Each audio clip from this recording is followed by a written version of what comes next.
I'm sitting here with Debbie, and she did an awesome birth. She did it in the at the ocean at Sacred Beach here on Kauai, and I'm very happy to meet her now and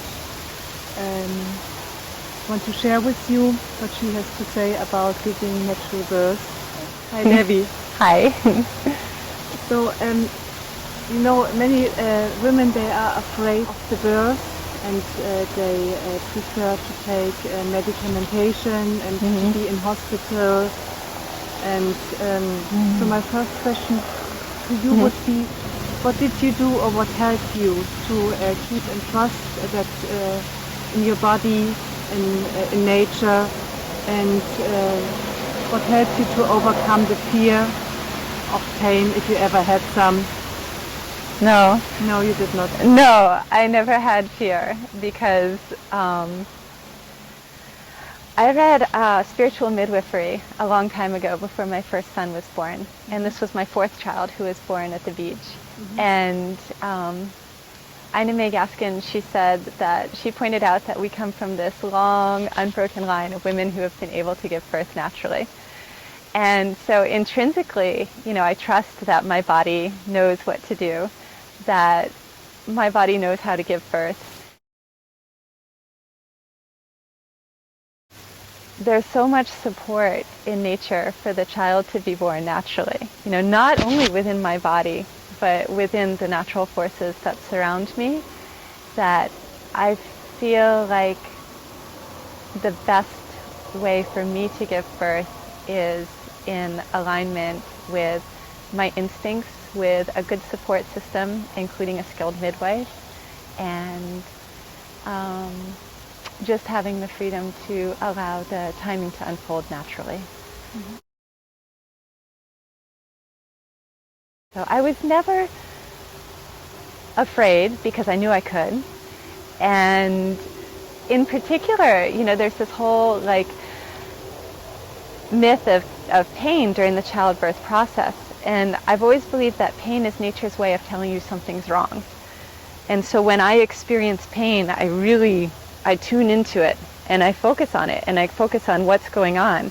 And I did have one experience during one of my births where I experienced extreme pain.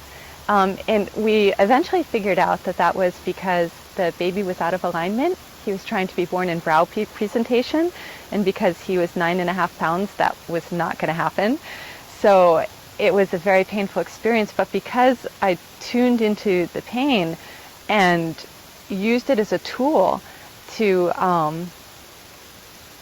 really find what alleviated it, I was able to torque my body into a position that actually caused him to spontaneously shift his position and go into vertex presentation and be born naturally.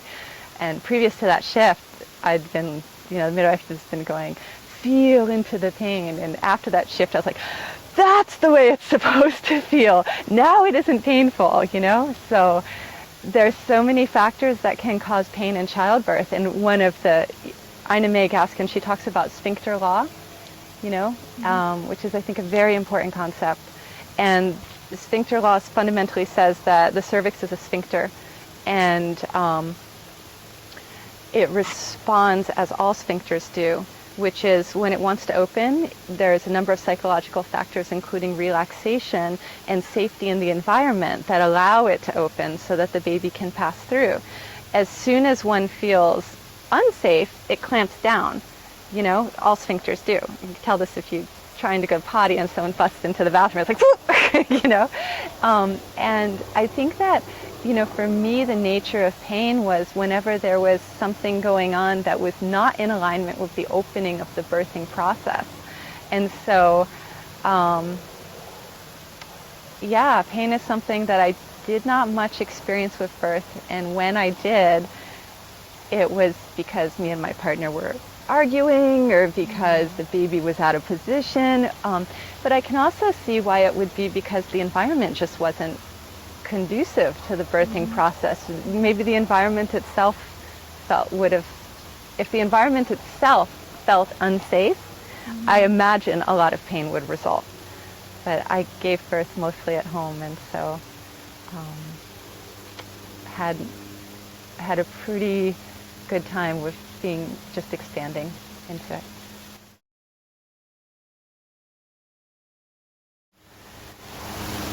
I agree that relaxation is the most important thing and a field of love and support. And what did you do to create this field? And what people you did invite to be with you during the process in labor? Yeah, that's a really, really good question, because it's most important that the people who were with me were people who I trusted. My best friend was with me for the first 3 births, and she would have been with me for the 4th one, but she doesn't live on Kauai, and I had moved here. And in all 4 births, my partner was with me, and my midwife. Midwife, really important. And interestingly, during the first birth, there was a woman there who I didn't feel comfortable with. And so I just spent like the whole day in the river where she wouldn't follow me until she finally left. And after she left, the baby was able to be born. And in my 2nd birth, I felt really good about everyone who was there. But trust in one's companions is so key. Since the 4th birth was in a kind of public location, sometimes people would walk up the beach, not very often, fortunately. And when they did, I would hide in the water so they wouldn't see me, because I was so open. I think all women are so open when giving birth that I could feel anything that they were thinking, and I was afraid that they would be thinking, oh, there's a pregnant woman, and get worried, and I didn't want their worries to enter my atmosphere. So I tended to hide from people who would have worries. And I think that helps a lot. So, was it easy for you during labor, during being in this internal process, to articulate your needing? No. So you needed to rely on people to feel you and to communicate? Absolutely, absolutely, because like in labor, like my primary business was tuning into my body and my baby and getting everything in alignment and opening, which can be very challenging, opening to allow this baby and this spirit to pass through. It is very important to me to have people there who are extremely tuned in and extremely, I feel like there to serve the process and to help the process along.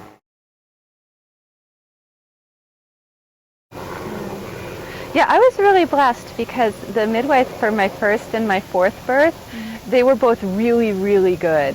Like both of them were tremendously tuned into the spiritual aspects of birth and able to work with them. And I didn't have to say anything to either of them. They were both just totally invisible until I needed them. And then they were right there. Like I'd put my hand out and they'd put their hand in mine, you know, that tuned in. So that was really nice. The brain is not the most functional aspect of birth. The most functional aspect of birth is the animal body self. And so, you know, and there's also this process of opening, you know, that opening the cervix is incredibly intimate. And there are many sort of layers of reality that peel away as that process unfolds or opens. And gosh, the spiritual aspects of birth are one of the most important aspects of it. It's like the biggest transition that a human being goes through in their entire life is birth and death. And to separate that from spirit is like being a physicist who doesn't know what gravity is. You know, that's part of the process. So I was blessed to have 2 midwives that understood the spiritual aspect far better than I did, and were able to work with the environment and with me and with my body and with my baby to safely midwife that journey through me, of the spirit through me, as well as of the body through me. It's not just a physical process. Can you once more maybe describe the inner space you have been into labor? You talked about this non-thinking and What was this Yeah. thinking or Yeah. guidance, your inner guidance, and There's a body knowing. There's a body knowing that comes to the fore. So it's not about the mind. And I'm a very mental person normally. Like, I've been a computer programmer. You know, I was a computer programmer for 15 years, and I can be really in my headspace. But that just sort of goes away, and it's all about like what's occurring in the body and opening to this, you know, tremendous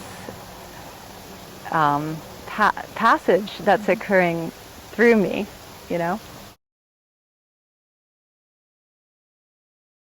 And that opening can be really challenging. I think for me, the opening is probably the most challenging aspect of labor. Allowing that much energy to channel through me, because they call them contractions, but I think they're more like expansions. They're just like these huge surges of energy that, you know, spontaneously travel through in rhythmic wave-like patterns to give me the energy to open my cervix. Now, channeling that energy into actually opening my cervix as opposed to anything else I could channel into, that was a challenge for me, you know, just like allowing that opening to occur. Because sometimes, for some reason, there are reasons we don't want to open within ourselves.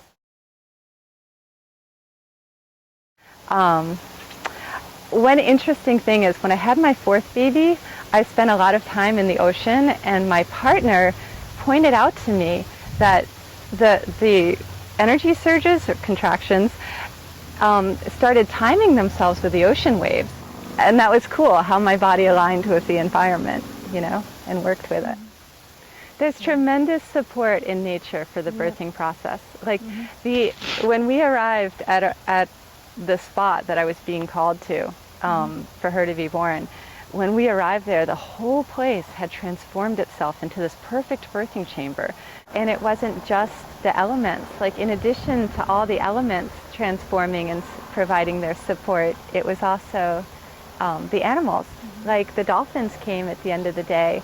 And I was in transition, and I was like, I don't want to do this. You know, I was trying to go to sleep and all these things, and so I didn't have to go through with this because that's transition for me. And all of a sudden, the dolphins came out like spinning up in the air, and I felt like they were saying to me, I could hear them saying to me in my mind, come out and play with us, and we'll make everything easy for you, and your baby will be born by sunset. And I kind of hesitated, and then I looked at my midwife and I'm like, I think I'm going to go back out in the ocean, because at that point I was on the sand by the rocks. And she's like, okay. And I went back out in the ocean, and they did this like amazing sonic dolphin thing on me, and I just went like, in a very short space of time, went from probably 7 centimeters to like fully dilated. And when I got out of the ocean, like 15, 20 minutes later, it was like full on.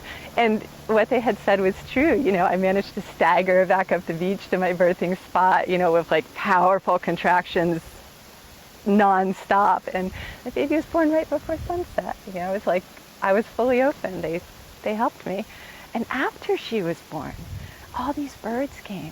And it was after dark, and which is strange because you don't usually see birds come after dark. And I'd gone down to the ocean to wash off, and I came back.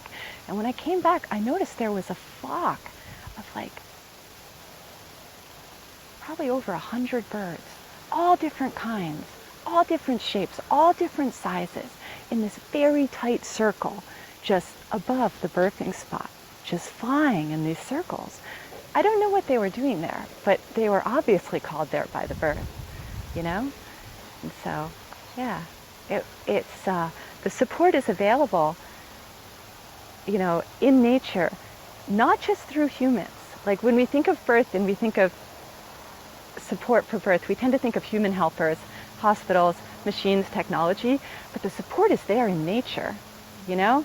Like, the rocks, the sea, the sky, the dolphins, the birds, they all want this to happen, you know, and they are available to support the process. So.